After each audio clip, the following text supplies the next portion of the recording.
buyelani kum ndibuyele kum utsho uYehova wemikhosi. Nithi ke sibuye ngokuthini na 8 umntu angamqhatha na uThixo ukuba nindiqhathe nje. Nithi ke sitheni na ukukuqhatha 9 kwizishumi nemirhumo niqalekiswe ngesiqalekiso.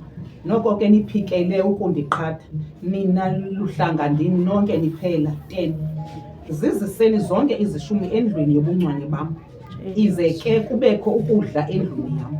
Ngoku nindicikide ngale nto utsho uYehova wemikhosi. Okokuqala makhe ndibulise. Haleluya. Ndisibulisele uyingcwele phakathi kwethu. Haleluya. Ndibulise komama, ndibulise nabantu abakwazi uzithethela ngegama likaYesu. Amen. Lisho ilizwi likaThixo endilivayo lithi ungamqhatha na uThixo.